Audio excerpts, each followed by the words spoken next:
Right now, a house is falling into the Atlantic Ocean. Not metaphorically, not slowly. The pilings splinter, the floor tilts, and then the whole structure slides forward into the surf and is gone. This is happening on the Outer Banks of North Carolina, and it is happening faster than anyone predicted, faster than the law prepared for, and faster than the people living there can escape. 31 homes have collapsed into the sea along these barrier islands in just the past 2 years. 31. But what makes that number feel genuinely alarming is what happened within it. 19 of those structures fell in 2026 alone. The pace is not holding steady. It is accelerating. And the people still living in the houses that remain are watching the shoreline creep toward their foundations.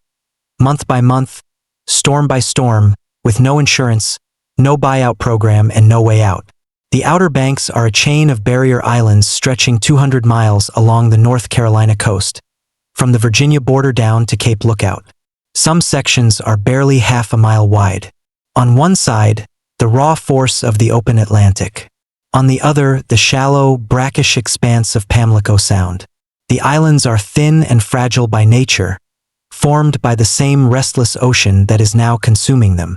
And the worst of the destruction is concentrated on Hatteras Island, specifically in the villages of Rodanthe and Buxton, where Cape Hatteras juts out into the collision zone between the warm Gulf Stream and the cold Labrador Current. This is one of the most energetically violent stretches of open water in the entire country. David Howlack, superintendent of Cape Hatteras National Seashore, described it without hesitation. The ocean, he said, is finally catching up to them. It did not happen all at once. Between 2020 and 2023, roughly 12 homes fell, most of them in Rodanthe. They collapsed into the surf one by one, and each one made the news briefly before the cycle moved on. But then, in the fall of 2025, something shifted. 5 homes collapsed in October alone. The rate of loss was no longer creeping. It was accelerating visibly, measurably within a single season. Christy Swan is the founder of RC Company, a coastal research firm that uses 3-dimensional mapping technology to track shoreline movement in real time. She measured what happened in those 5 weeks. The beach at Buxton lost the equivalent of 800 dump trucks of sand. The shoreline retreated an average of 68 feet. Some stretches lost 141 feet in a single erosion event. 9 feet of vertical elevation simply vanished. Swan called it the highest erosion rate her team had ever recorded. These were not projections. These were measurements taken from the ground, from a beach that no longer looks like it did at the start of that autumn. And then came February. A rare hybrid storm arrived off the coast, part nor'easter, part snow squall, the kind of system that scientists have started calling a snowicane. It brought 60-mile-per-hour gusts and extreme high tides. Residents of Buxton woke up to find that 4 homes had crashed into the surf overnight. One of them, at 46201 Tower Circle Road, no longer exists as an address that points to a structure. Points to open water. Here is what is not making headlines. The Outer Banks are not eroding from the ocean side alone. They are narrowing from both directions simultaneously. This is the mechanism that makes the crisis fundamentally different from ordinary coastal erosion, and fundamentally harder to stop.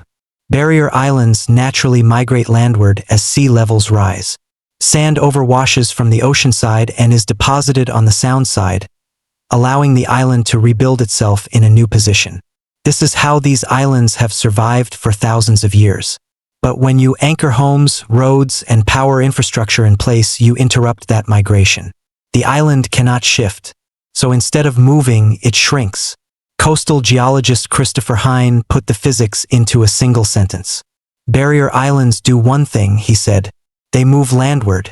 When you stop them from moving, you do not save them. You kill them.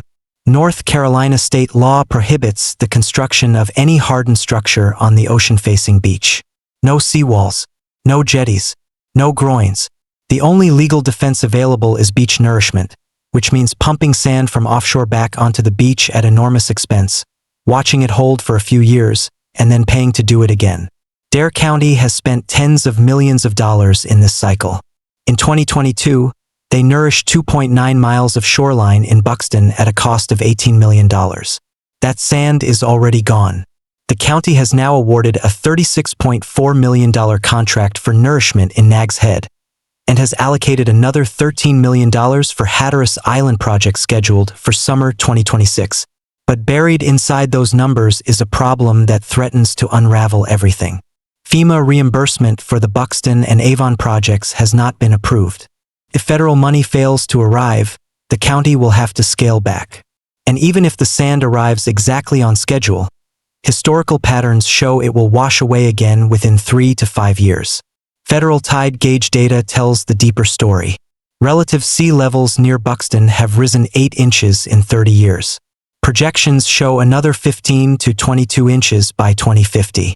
That means the ocean that is already destroying these homes will rise faster and faster, and no nourishment program, however well funded, can compensate for a sea level that climbs faster than the sand budget allows. Dr. Rita Corbett, a coastal scientist at East Carolina University, said it plainly. "It is becoming more of a problem," she said, "and it is not going away.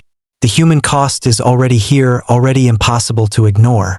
Some homeowners are spending over $100,000 to physically relocate their houses on trailers, dragging them inland foot by foot while the shoreline advances behind them.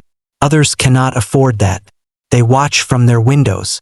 They track the distance from the nearest wave to their foundations. They know that no insurance company will write them a policy.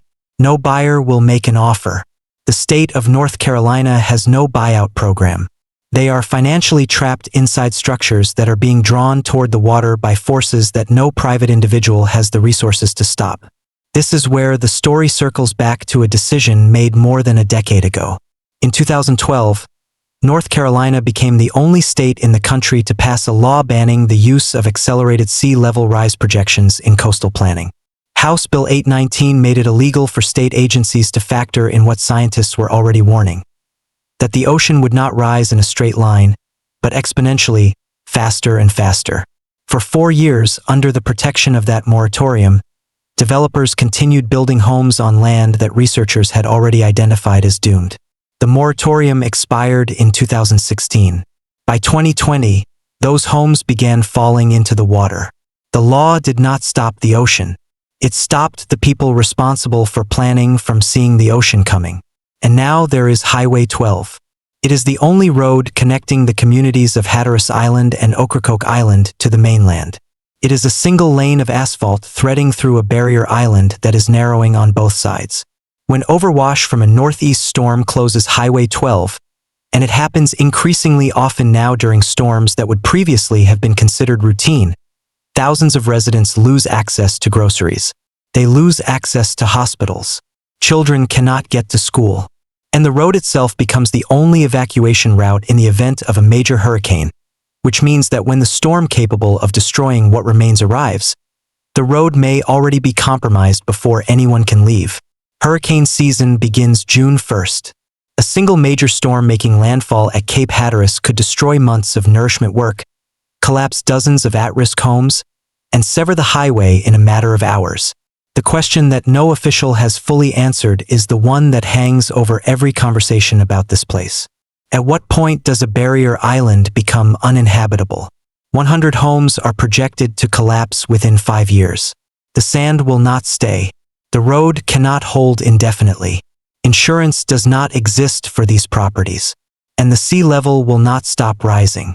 Right now, the Atlantic Ocean is 15 feet closer to the next house in Buxton than it was a month ago. The pilings are still standing. The waves are still coming. The island is still narrowing.